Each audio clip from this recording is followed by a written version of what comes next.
Assalamualaikum warahmatullahi wabarakatuh. Perkenalkan, kami dari kelompok 5 kelas Ekonomi Syariah C dengan anggota kelompok saya Misela Duyanti dengan NIM 401200073, Muhammad Zainuddin NIM 401200077, dan Nilam Handayani dengan NIM 401200089 akan mempresentasikan materi penerapan fungsi linier dengan dosen pengampu Ibu Dwi Setia Nugrahini MPD. Sebagaimana kita tahu, pada pertemuan sebelumnya kita sudah membahas penerapan fungsi linier, yaitu tentang fungsi permintaan, fungsi penawaran, dan keseimbangan satu macam produk. Kali ini kami akan melanjutkan presentasi dari kelompok sebelumnya tentang penerapan fungsi linier dengan 5 subbab bahasan. Yang pertama yaitu keseimbangan pasar dua macam produk. Yang kedua, surplus konsumen produsen dan total. Yang ketiga, keseimbangan pajak terhadap keseimbangan pasar. Yang keempat, pengaruh subsidi terhadap keseimbangan pasar. Dan yang terakhir, analisis pulang pokok. Yang pertama yaitu keseimbangan pasar dua macam produk. Di pasar, terkadang permintaan suatu barang dipengaruhi oleh permintaan barang lain. Ini bisa terjadi pada dua macam produk atau lebih yang berhubungan secara substitusi atau produk pengganti, atau secara komplementer atau produk pelengkap. Produk substitusi misalkan beras dengan gandum, minyak tanah dengan gas LPG, dan lain-lain. Sedangkan produk komplementer misalkan teh dengan gula, semen dengan pasir, dan lain sebagainya. Secara matematis, fungsi permintaan dan fungsi penawaran produk yang berinteraksi mempunyai dua variabel bebas. Kedua variabel bebas yang mempengaruhi jumlah yang diminta dan jumlah yang ditawarkan adalah 1. Harga produk itu sendiri, dan 2. Harga produk lain yang saling berhubungan. Misalkan ada dua macam produk X dan Y yang saling berhubungan, di mana X dx adalah jumlah yang diminta untuk produk X, X dy adalah jumlah yang diminta untuk produk Y, Px adalah harga barang X, dan Py adalah harga barang Y. Maka fungsi permintaan dan penawaran untuk kedua produk tersebut dapat ditulis menjadi fungsi permintaan X dx sama dengan A0 dikurangi A1 Px plus A2 Py, X dy sama dengan B0 plus B1 Px min B2 Py. Fungsi penawaran X sx sama dengan min M0 ditambah M1 Px ditambah M2 Py, X sy sama dengan min N0 ditambah N1 Px plus N2 Py.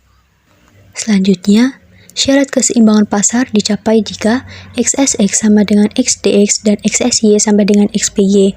Contoh soal, diketahui fungsi permintaan dan fungsi penawaran dari dua macam produk yang mempunyai hubungan substitusi sebagai berikut.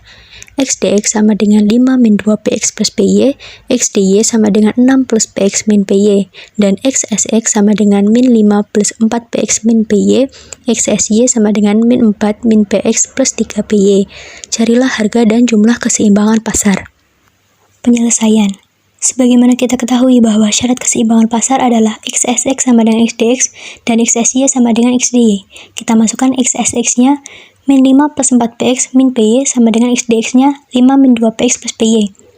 4 Px, lalu ada min 2 Px dari ruas kanan pindah ruas kiri menjadi plus 2 Px, lalu min Py, lalu ada plus Py dari ruas kanan pindah ke ruas kiri menjadi min Py sama dengan 5, lalu ada min 5 dari ruas kiri pindah ruas kanan menjadi plus 5.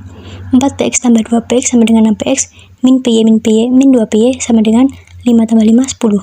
Ketemu persamaan pertama. Selanjutnya yaitu X sy sama dengan X dy.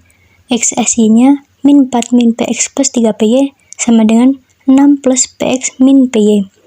Min Px lalu ada plus Px ruas kanan pindah ruas kiri menjadi min Px tambah 3 Py lalu ada min Py ruas kanan pindah ruas kiri menjadi plus Py sama dengan 6 lalu ada min 4 ruas kiri pindah ruas kanan menjadi plus 4. Selanjutnya yaitu min Px min 2 Px ditambah 3 Py tambah Py 4 Py sama dengan 10.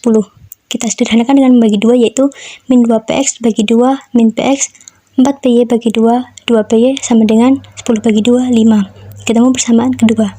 Dari persamaan pertama dan kedua tadi kita mengeliminasi Py-nya dengan menjumlahkan 10 tambah 5 sama dengan 15, min 2 Py tambah 2 Py habis 6 Px plus min Px sama dengan 5 Px. Lalu Px sama dengan 15 bagi 5 ketemu 3. Disubstitusikan ke persamaan 1, 6 Px min 2 Py sama dengan 10. 6 dikali Px-nya tadi sudah ketemu 3, kita kalikan 3, min 2 Py sama dengan 10. 6 kali 3 18, min 2PY sama dengan 10. Min 2PY sama dengan 10, lalu 18 kelas kiri pindah ke kanan menjadi min 18. Min 2PY sama dengan min 8. PY sama dengan min 8 bagi min 2 sama dengan 4. Untuk mencari HSX-nya, kita substitusikan ke persamaan HSX sama dengan min 5 plus 4PX min PY sama dengan min 5 ditambah 4, lalu PX-nya tadi sudah ketemu 3, kita kalikan 3, min PY-nya tadi sudah ketemu 4, kita kurangi 4, min 5 ditambah 12 sama dengan 7, 7 kurangi 4 sama dengan 3. Untuk mencari HDY-nya, kita substitusikan persamaan HDY sama dengan 6 plus PX min PY. 6 ditambah PX-nya tadi 3, dikurangi PY-nya 4, 6 tambah 3, 9, 9 kurangi 4, 5. Jadi, titik keseimbangan untuk produk X yaitu H, P 3,3 dan keseimbangan pasar untuk produk Y yaitu H, P 5,4. Selanjutnya yaitu surplus konsumen, produsen, dan total. Yang pertama yaitu surplus konsumen. Surplus konsumen adalah selisih antara jumlah maksimum yang rela dibayar oleh seorang konsumen atas suatu produk dengan jumlah yang sebenarnya dibayar oleh konsumen ketika membeli produk di pasar. Untuk mengukur surplus konsumen ini, kita juga harus mengetahui persamaan kurva permintaan suatu produk agar dapat mengukur jumlah maksimum yang rela dibayar oleh konsumen. Besarnya nilai surplus konsumen bergantung pada harga yang sebenarnya dibayar oleh konsumen atas produk tersebut. Jika harga sebenarnya yang dibayar konsumen menurun, maka surplus konsumen akan bertambah. Dan sebaliknya, jika harga sebenarnya yang dibayar konsumen meningkat, maka surplus konsumen akan berkurang. Letak surplus konsumen atau konsumen surplus atau CS berada di atas titik harga keseimbangan dan berada di bawah garis persamaan atau fungsi permintaan. Rumus surplus konsumen yaitu CS sama dengan OPAE-HIE dikurangi OPE-HIE sama dengan PAPE. Surplus konsumen pada gambar di samping adalah luas segitiga PAPE dan dapat dihitung dengan rumus segitiga yaitu setengah kali alas kali tinggi. Selanjutnya yaitu contoh soal. Bila diketahui fungsi permintaan dari suatu produk adalah PD sama dengan 120 min 4H, di mana P adalah harga per unit produk dan H adalah jumlah produknya, maka pertanyaannya hitunglah besarnya surplus konsumen jika harga pasarnya 80 per unit, dan jika harga pasarnya turun dari 80 menjadi 60 per unit, hitunglah surplus konsumen yang baru. Sebelum kita mencari surplus, kita mencari jumlah dulu yang diminta. Jika PD sama dengan 80, maka 120 min 4H, 80 sama dengan 120 min 4H, 4H sama dengan 120 min 80 sama dengan 40, H sama dengan 10. Jika PD sama dengan 60, PD sama dengan 120 min 4H, 60 sama dengan 120 min 4H, 4H sama dengan 120 min 60 sama dengan 60, H sama dengan 15. Penyelesaian. Persamaan PD sama dengan 120 min 4PH bila digambarkan seperti pada gambar 6.13 di atas. Tadi sudah ketemu hasilnya bahwa jika harga produk 80, maka jumlah yang diminta yaitu 10 unit, dan bila harganya turun menjadi 60, jumlah yang diminta adalah 15 unit. Soal yang pertama, jika harga pasar 80, maka surplus konsumennya yaitu kita masukkan ke persamaan 120 min dengan harga pasarnya 80 dikali jumlah permintaannya yaitu 10 dibagi 2. 120 kurangi 80 sama dengan 40 kali 10 sama dengan 400, 400 bagi 2 sama dengan 200. Yang kedua yaitu jika harga pasar 60, maka surplus konsumennya yaitu kita masukkan ke persamaannya 120 dikurangi dengan harga pasarnya 60, lalu dikali jumlah yang diminta yaitu 15, lalu dibagi 2. 120 dikurangi 60 sama dengan 60. 60 dikali 15 sama dengan 900. 900 bagi 2 sama dengan 450. Selanjutnya yaitu surplus produsen. Surplus produsen adalah selisih antara jumlah yang diterima secara aktual oleh produsen dari penjualan suatu produk dengan biaya minimum yang dikeluarkan oleh produsen agar bisa dijual atau ditawarkan di pasar. Besarnya nilai surplus produsen bergantung pada harga yang sebenarnya dijual oleh produsen atas produk tersebut. Jika sebenarnya produk tersebut naik, maka surplus produsen bertambah. Dan sebaliknya, jika harga sebenarnya dijual produsen turun, maka surplus produsen akan berkurang. Letak surplus produsen atau PS yaitu berada di bawah titik harga keseimbangan dan berada di atas garis persamaan atau fungsi penawaran. Rumus surplus produsen yaitu PS sama dengan OPE-HIE dikurangi OPBE-HIE sama dengan PB-PE. Surplus produsen pada gambar di samping adalah luas segitiga PBPE dengan rumus yaitu setengah kali alas kali tinggi. Contoh soal, bila diketahui fungsi penawaran dari suatu produk adalah PS sama dengan 15 plus 3H, di mana P adalah harga per unit produk dan H adalah jumlah produk yang dijual, maka A. Hitunglah besarnya surplus produsen jika harga pasarnya 60 per unit, dan B. Jika harga pasarnya naik dari 60 menjadi 75 per unit, hitunglah surplus produsen yang baru. Sebelum kita mencari surplus, kita mencari jumlah yang ditawarkan. Jika PS sama dengan 60, PS sama dengan 15 plus 3H, 60 sama dengan 15 plus 3H, lalu 3H ruas kanan pindah ruas kiri menjadi min 3H sama dengan 15, 60 ruas kiri pindah ruas kanan menjadi min 60 sama dengan min 45. H sama dengan min 45 bagi min 3 sama dengan 15.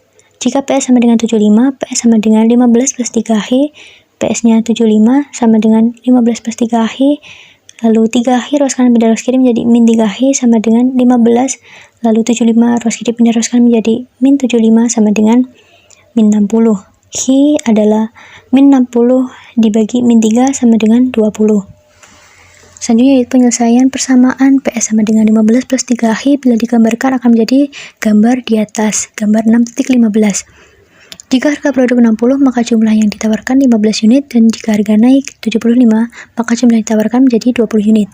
Yang pertama yaitu besarnya surplus produsen jika harga pasar 60 adalah luas area segitiga di atas kurva penawaran dan di bawah garis harga 60, yaitu sebesar 60 dikurangi 15 dikali 15 dibagi 2, hasilnya adalah 337,5. Selanjutnya yaitu besar surplus produsen jika harga pasar naik menjadi 75 adalah luas area segitiga di atas kurva penawaran dan di bawah garis harga keseimbangan, yaitu sebesar 75 dikurangi 15 dikali 15 dibagi 2 sama dengan 450. Materi yang selanjutnya adalah surplus total. C. Surplus total. Surplus total atau juga sering disebut manfaat ekonomi neto atau kesejahteraan total. Jadi, surplus total adalah penjumlahan antara surplus konsumen dan surplus produsen. Berdasarkan definisi di atas, maka secara matematika surplus total rumusnya dapat ditulis menjadi TS sama dengan CS plus PS, di mana TS adalah surplus total, CS surplus konsumen, dan PS surplus produsen. Untuk gambar dari surplus total dapat dilihat pada gambar 6.16. TS sama dengan total dari CS ditambah PS.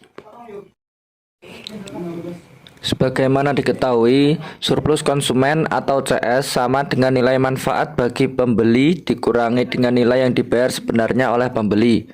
Dan surplus produsen atau PS sama dengan nilai yang diterima sebenarnya oleh penjual dikurangi dengan nilai biaya bagi penjual. Dengan demikian, surplus total atau TS dapat dirumuskan kembali menjadi surplus total sama dengan kurung kurawal nilai manfaat bagi pembeli dikurangi nilai yang sebenarnya dibayar pembeli ditambah nilai yang diterima sebenarnya oleh penjual dikurangi nilai biaya bagi penjual. Oleh karena nilai yang dibayar sebenarnya oleh pembeli sama dengan nilai yang diterima sebenarnya oleh penjual, maka surplus total sama dengan nilai manfaat bagi pembeli dikurangi nilai biaya bagi penjual. Contoh soal, diketahui fungsi permintaan dari suatu produk adalah PD sama dengan 120 dikurangi 4Q, dan fungsi penawarannya adalah PS sama dengan 15 ditambah 3Q, di mana P adalah harga per unit produk dan Q adalah jumlah produk yang dibeli dan dijual. Hitunglah besar surplus totalnya. Penyelesaian. Untuk menghitung besarnya surplus total, langkah-langkahnya sebagai berikut. Yang pertama, terlebih dahulu harus mencari harga dan jumlah keseimbangan pasar. Syarat keseimbangan pasar adalah PD sama dengan PS, sehingga 120 dikurangi 4Q sama dengan 15 ditambah 3Q. Min 4Q dikurangi 3Q sama dengan 15 dikurangi 120. Min 7Q sama dengan min 105. Q sama dengan 105 dibagi 7 sama dengan 15. Selanjutnya, untuk memperoleh nilai P, substitusikan Q sama dengan 15 ke dalam salah satu persamaan permintaan atau penawaran. Dalam soal ini, kita substitusikan ke dalam persamaan permintaan dan hasilnya adalah P sama dengan 120 dikurangi 4 dikali 15 sama dengan 120 dikurangi 60 sama dengan 60. Jadi, nilai keseimbangan pasarnya adalah E dalam kurung 15,60 tutup kurung. Jika digambarkan, hasil dari nilai keseimbangan pasarnya dapat dilihat pada gambar 6.7. Langkah yang kedua, menghitung besarnya surplus konsumen dan surplus produsen. Besarnya surplus konsumen atau CS jika harga keseimbangan pasar Rp60 adalah luas area segitiga di bawah kurva permintaan dan di atas garis harga Rp60 yaitu sebesar 120 dikurangi 60 dikali 15 dibagi 2 sama dengan Rp450. Sementara besarnya surplus produsen atau PS jika harga keseimbangan pasar Rp60 adalah luas area segitiga di atas kurva penawaran dan di bawah garis harga Rp60 yaitu sebesar 60 dikurangi 15 dikali 15 dibagi 2 hasilnya Rp337,50. Langkah yang ketiga, menjumlahkan nilai surplus konsumen dan surplus produsen. Jadi nilai dari total surplus TS sama dengan 450 ditambah 337,50 sama dengan Rp787,50. Pengaruh pajak terhadap keseimbangan pasar. Penjualan atas suatu produk biasanya dikenakan pajak oleh pemerintah. Pajak semacam ini biasa disebut dengan pajak penjualan atau sales tax. Misalkan, jika suatu produk yang dijual dikenakan pajak T per unit, maka akan terjadi perubahan keseimbangan pasar atas produk tersebut, baik harga maupun jumlah keseimbangan. Jadi, jika pemerintah mengenakan pajak per unit, maka produk tertentu akan mengakibatkan harga produk naik, dan jumlah yang diminta atau yang ditawarkan atas barang tersebut akan berkurang. Untuk menentukan harga dan jumlah keseimbangan suatu produk sebelum kena pajak dan setelah kena pajak, dapat dijelaskan berikut ini. Misalkan fungsi permintaan adalah PD sama dengan FQ 6.20. Fungsi penawaran sebelum dikenakan pajak T per unit adalah PS sama dengan FQ 6.21 dan fungsi penawaran setelah dikenakan pajak T per unit adalah PST sama dengan FQ plus 1 6.22. Maka jumlah dan harga keseimbangan pasar setelah pajak ET dalam kurung QT, PT tutup kurung diperoleh dengan cara memecahkan persamaan 6.20 dan 6.22 yaitu PD sama dengan FQ dan PST sama dengan FQ plus T. Sedangkan jumlah dan harga keseimbangan pasar mula-mula E dalam kurung QE, PE diperoleh dengan cara memecahkan persamaan 6,20 dan 6,21 yaitu PD sama dengan FQ dan PS sama dengan FQ. Keseimbangan pasar mula-mula dan keseimbangan pasar setelah kena pajak dapat dilihat pada gambar 6.18. Penerimaan pajak total oleh pemerintah adalah T sama dengan T QT 6,23 di mana T besar adalah jumlah penerimaan pajak oleh pemerintah, QT adalah jumlah keseimbangan setelah dikenakan pajak, dan T kecil adalah pajak per unit produk. Penerimaan pajak total T oleh pemerintah ditunjukkan oleh luas jajar genjang P1. AET P2 besarnya beban pajak yang ditanggung oleh konsumen adalah luas Q4B atau luas ini dapat dihitung dengan dirumuskan yaitu TC sama dengan PT kurangi PE dikali QT 6.24 di mana TC adalah beban pajak oleh konsumen, PT adalah harga produk yang dibayar konsumen setelah kena pajak, PE adalah harga keseimbangan pasar, dan QT adalah jumlah produk setelah pajak.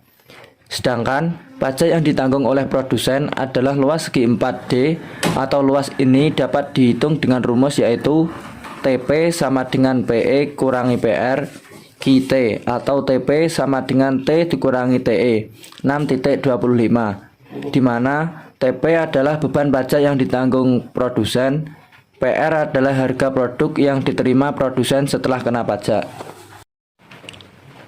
Contoh soal, fungsi permintaan suatu produk ditunjukkan oleh QD sama dengan 30 dikurangi P, dan fungsi penawaran QS sama dengan 2P kurangi 12. Terhadap produk tersebut dikenakan pajak oleh pemerintah sebesar Rp9 per unit produk. A. Berapakah harga dan jumlah keseimbangan pasar sebelum dan sesudah kena pajak? B. Berapa besar penerimaan pajak total oleh pemerintah? C. Berapa besar pajak yang ditanggung oleh konsumen dan produsen? Dan D. Gambarkan harga dan jumlah keseimbangan sebelum dan setelah pajak dalam bentuk diagram. Penyelesaian. Diketahui fungsi permintaan atau QD sama dengan 30 min P. Fungsi penawaran QS sama dengan 2P min 12. Pajak per unit produk yang dikenakan pemerintah T sama dengan Rp9. Syarat keseimbangan pasar adalah QD sama dengan QS. Maka 30 min P sama dengan 2P min 12. 30 plus 12 sama dengan 2P plus P. 42 sama dengan 3P. P sama dengan 42 per 3 sama dengan 14. Jika P sama dengan 14 disubstitusikan ke dalam persamaan QD sama dengan 30 min P, maka Q sama dengan 30 dikurangi 14 sama dengan 16. Jadi jumlah dan harga keseimbangan pasar sebelum kena pajak adalah 16,14. Keseimbangan pasar setelah kena pajak adalah fungsi penawaran QS sama dengan 2P min 12. Fungsi penawaran setelah pajak QST sama dengan 2 dalam kurung P min 9 dikurangi 12. QST sama dengan 2P min 18 dikurangi 12. QST sama dengan 2P min 30. Jika QD sama dengan QST, maka 30 min P sama dengan 2P min 30. 30 plus 30 sama dengan 2P plus P. 3P sama dengan 60. P sama dengan 60 per 3 sama dengan 20. Jika P sama dengan 20 disubstitusikan ke dalam persamaan QD sama dengan 30 min P, maka Q sama dengan 30 min 20 sama dengan 10. Jadi keseimbangan pasar setelah kena pajak atau ET adalah 10,20. Penerimaan pajak total oleh pemerintah adalah T sama dengan T kecil dikali QT sama dengan 9 dikali 10 sama dengan 90. Besarnya beban pajak yang ditanggung oleh konsumen sama dengan TC sama dengan 20 dikurangi 14 dikali 10 atau 6 dikali 10 sama dengan 60. Besarnya beban pajak yang ditanggung oleh produsen sama dengan TP sama dengan 90 dikurangi 60 atau 11 dikurangi 8 dikali 10 sama dengan 30. Saya, Nila Mandayani, akan menjelaskan pengaruh subsidi terhadap keseimbangan pasar. Pemerintah tidak hanya mengenakan pajak atas suatu produk, tetapi pemerintah juga memberikan subsidi terhadap suatu produk. Apabila suatu produk diberikan subsidi S per unit, maka akan terjadi perubahan keseimbangan pasar atas produk tersebut, baik harga maupun jumlah keseimbangan. Jika fungsi permintaan adalah PD sama dengan 1 dikali H, dan fungsi penawaran sebelum diberikan subsidi per unit adalah PS sama dengan F dikali H, dan fungsi penawaran setelah diberikan subsidi per unit adalah PSS sama dengan F dikali H min S. Maka jumlah dan harga keseimbangan pasar setelah diberi subsidi ES dikali HIS, PS diperoleh dengan cara memecahkan persamaan 6,30 dan 6,32, yaitu PD min F dikali H dan PSS sama dengan F dikali H min S. Sedangkan jumlah dan harga keseimbangan pasar mulai F dikali E, PE diperoleh dengan cara memecahkan persamaan 6,30 dan 6,31, yaitu PD sama dengan F dikali H dan PS sama dengan PS tambah F dikali H. Keseimbangan pasar mulai dan keseimbangan pasar setelah diberi subsidi dapat dilihat pada gambar 6.21 secara geometri. Subsidi yang diberikan oleh pemerintah sama dengan menggeserkan kurva penawaran mulai ke bawah setinggi per unit. Dalam hal ini dapat dilihat pada gambar 6.21. Pemberian subsidi total oleh permintaan adalah S sama dengan S kecil dikali S kecil diminta S sama dengan total pemberian subsidi oleh pemerintah. T sama dengan jumlah keseimbangan setelah diberi subsidi dan S kecil sama dengan subsidi per unit produk. Pemberian subsidi total oleh pemerintah ditunjukkan oleh luas jajaran ginjang P1, AF, S, P2. Pada gambar 6.14, subsidi total ini sebagian dinikmati oleh produsen dan sebagian pula dinikmati oleh konsumen. Besarnya subsidi yang dinikmati oleh konsumen adalah luas segi 4, PE, PS, ES, B atau dapat dirumuskan sebagai berikut. SC sama dengan PE dikurangi PS dikalikan HIS, di mana SC subsidi yang dinikmati oleh konsumen, PS sama dengan harga produk yang dibayar konsumen setelah diberi subsidi, P sama dengan harga keseimbangan pasar, HIS sama dengan jumlah produk setelah diberikan subsidi. Sedangkan subsidi yang dinikmati oleh produsen adalah luas segi 4, PE, BA, PR, atau pemberian subsidi total dari pemerintah dikurangi dengan besarnya subsidi yang diminati oleh konsumen, yaitu subsidi yang dinikmati produsen. SP sama dengan S dikurangi SC atau SP sama dengan PE dikurangi PR dikali HT, di mana SP sama dengan subsidi yang dinikmati produsen, PR sama dengan harga produsen yang diterima produsen setelah pemberian subsidi. Berikut gambar keseimbangan pasar sebelum dan setelah subsidi. Berikut gambar keseimbangan pasar setelah subsidi.